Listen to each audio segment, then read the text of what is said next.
What's up, everybody? It's a long time no see over here. Yeah, I've been having really problems again today, and it's been on and off lately here. Even at that 807100092 problem here. Um, it's actually a weird one. Yeah, try community. Yeah, it goes from the screen here. Yellow light of death, and now the 807100092 of death. This is a weird one because I can actually connect it to. I actually sign onto the PSN, but I'm getting this freaking error message. Sometimes I tried signing on again. Then it says server 403.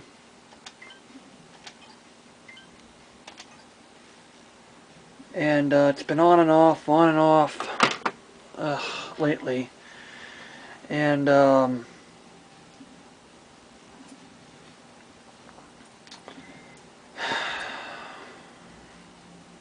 know it's just been headaches last night. Last one I couldn't even go into the PSN at all. I tried signing on, it just gave me that 772 error, and I actually told my father, says, "Can you sign on the PSN over here?" He actually got that error as well.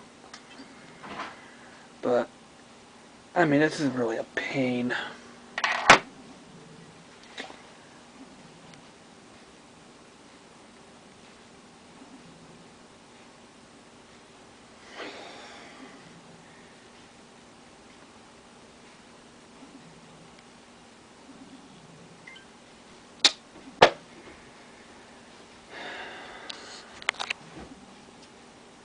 You know,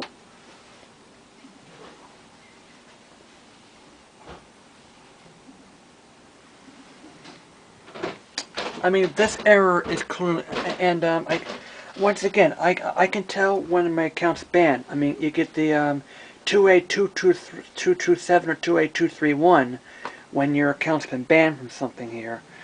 But this is I've been having problems before. This has actually been intermittent, but it's been like half the time I can sign on, but half the time this happens. And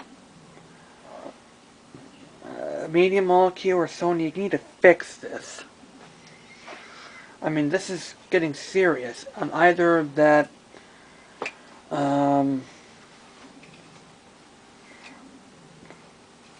something's been going on over here. And the other thing that happens is that I was able to log on, but when I go into a PlayStation Store and when I download something, it says 80710 something when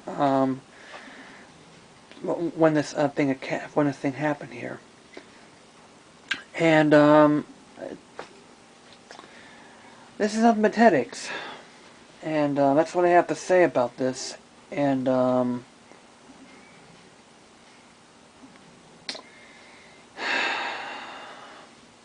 either they're not. I think either what's happening is that people hacking the servers again, or something is happening here. But man, I want to go online. I just want to play. I just want to play the community levels. I just want to try to create something here, but I can't because of this problem. Media Molecule and Sony.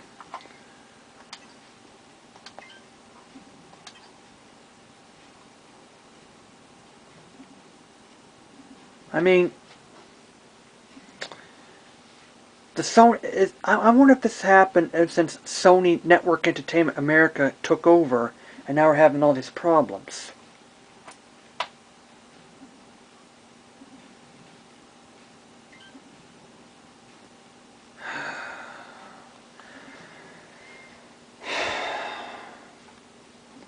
Well, this is well,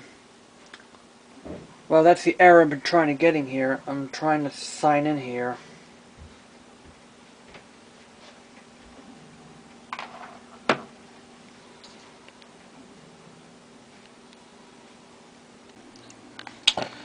Alright, well anyway, other news over here besides this stupid error I'm going to be getting over here. Yeah, by the way, it's intermittent. It just goes on and off here. And Sony, and Media Molecule, I mean, fix the network problem. I can actually tell whether it's an account suspended and when there's, like, an error over here. And the 807100092, yeah, it could be the router, but I checked it out, that was working fine. And yeah, it turns out, I mean, you have a lousy server. And, but anyway. A couple of things on my PC. I just got a new keyboard from eBay. It's not actually really a new keyboard. It's actually a refurbished used keyboard. And by the way, this is an IBM Model M Keyboard I purchased here, and it's a 1980s keyboard. And as I can tell, it's has a black and white IBM thing on it. And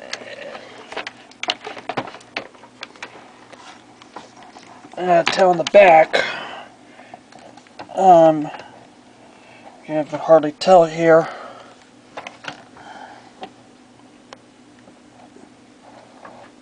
There we go. It's made in 1988, January 25th, 1988. It's actually 1 year after one of my niece's birthday. But anyway, this is the reason why I went for the old keyboard instead of the new ones. Well, frankly, I don't like the new keyboards because they break or they're unreliable here. The keyboard I have still sort of works. It's just that the legs are missing here. But that still works over here. But I bought a new 1980s keyboard because of the clicky noise. And it has a little nice resistance click to it. Actually, I forget what the company over here. That a different company now makes a clicking keyboard right now. I don't remember that here, but anyways, the reason why I bought this is because these keyboards are very sturdy, and they have a metal backplate here, which makes this a sturdy keyboard. And I heard they're very, very well built. And as a matter of fact, they do work on the new PCs today. I'm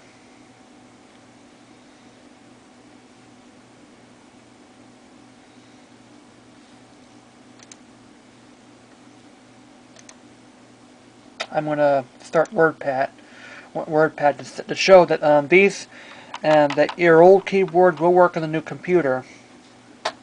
All right.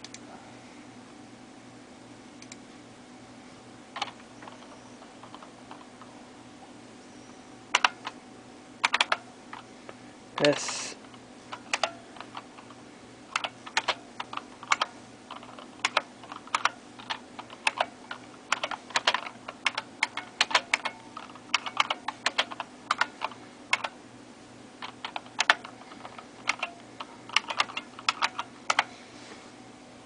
and this is what it has here. And yeah, it does work here. And it's running off the PC I purchased here. So, and yeah, all you have to do is plug the PS2 keyboard into the new machines here. But there's also an adapter I purchased on eBay. They also have USB adapters, and I purchased that too to make this future-proof, so that new stuff that comes out the USB. I wonder if it even works in my PS3 anyway here. But this is a very good keyboard to get for your computer. They do sell them on eBay. And there's also clickykeys.com. Yeah, Unicom. Yeah, that's what I'm talking about. Unicom makes these things now. The newer clicky keyboards here. They sell them in black here. But I decided to go with the 1980s keyboard because, I mean, it really does feel like I'm working on the classic old computer. But yeah, of course, you're working on a new computer. Yeah, but of course you're using it on the new computer here. I still keep my mouse. I'm probably going to be buying a wireless mouse so I can do it here. Plus, I got a new 3 terabyte hard drive. They are actually pretty darn cheap these days. They're $150 and 150 bucks for a 3 terabyte hard drive. And so I have plenty of space for more stuff I can save now. And yeah, these things gone cheap. I bought a 750 gigabyte hard drive 3 years ago for like $300 or $400, and it's just amazing on how fast these things go on storage, and how cheap they're going into how cheap it is here. Other news this afternoon, GeoHot has settled for Sony, but then GeoHot make good its promise, and I heard the GeoHots used the 10,000 donation for Electronic Frontier Foundation, and they're also gonna they're telling them, it says that, hey, look, I mean, we really need our freedom back, and yeah. That's what GeoHot has says. I mean, we should be able to use the console in the way we want it because, yeah, we purchased the console, and I think the way we use it here. And in my views, the Computer Fraud and Abuse Act doesn't really mean about hacking your own console. It's really hacking someone else's console or hacking online. That's when you violated the Computer Fraud and Abuse Act.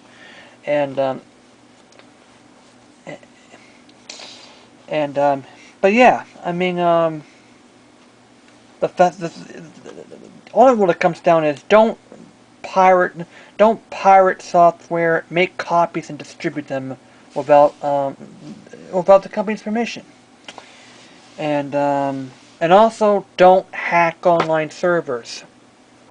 I mean, you shouldn't hack someone else's computer or cheat online to have your own advantage and everybody else suffers. I mean, that's wrong. But you should be able to do whatever you want to do with your systems you purchase. I mean, if I want to just, if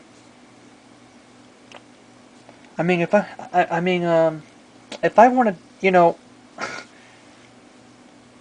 paint this PC, or if I want to paint the monitor, I can paint the monitor. If I want to, personalize, and that's just, personalization. If I want to hack into this thing and, uninstall Windows and install my own OS, I can do that. I mean, it's my computer I purchased a few years ago. That's what I'm having a think about hacking here.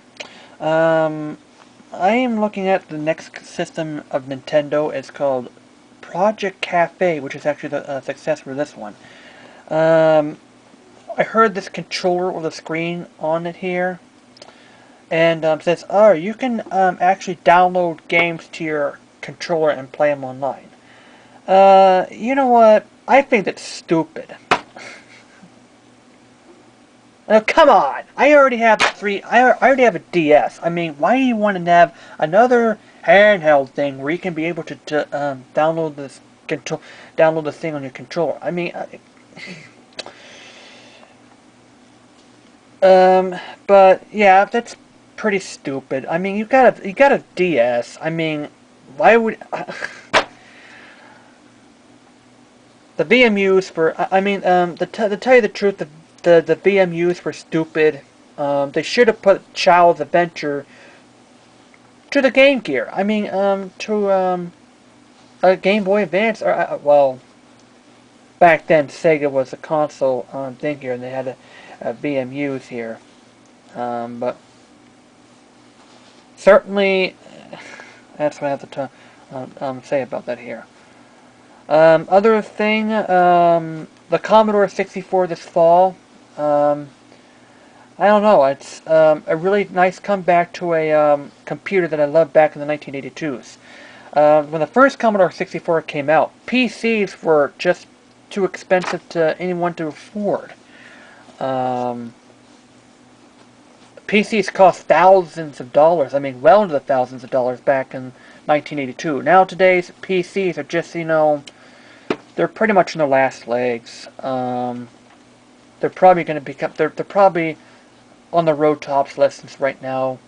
It's probably like maybe one more PC, and that probably be the last computer I might buy here. So I think I'd consider this the new Commodore 64 with the Intel Atom processor with an optional Blu-ray drive here, starting at $595, which goes up to $895. You can actually get the bare bones thing for $250 here. I think the bare bones should be less than that because all you're getting is a keyboard, a couple of card readers, and that's about it. That should be like more like $50 or $100.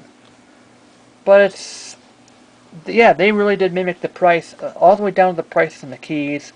The only thing different about it is that the old one did not have the controller Alt key, but the new one does.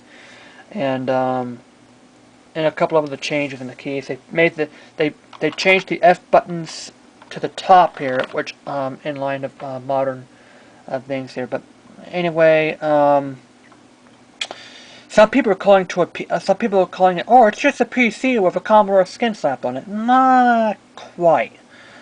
Commodore is actually going to make their own operating system for the computer, so I might get it, but I'm not going to install Windows 7 on that one. I'll probably install Commodore OS, and I might use that for games, specifically for games, just like the one in the past.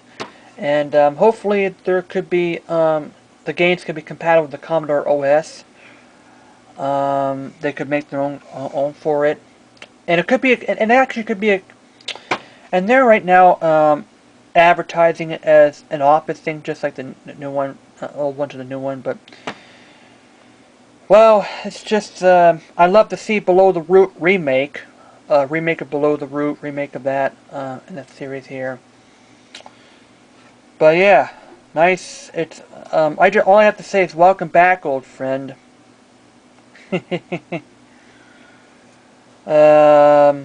What else? What else? What else? What else?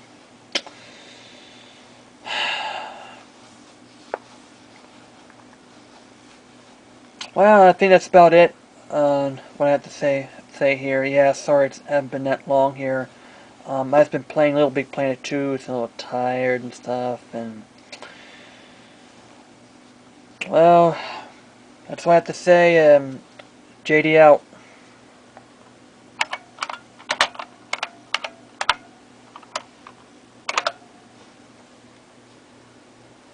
Ah.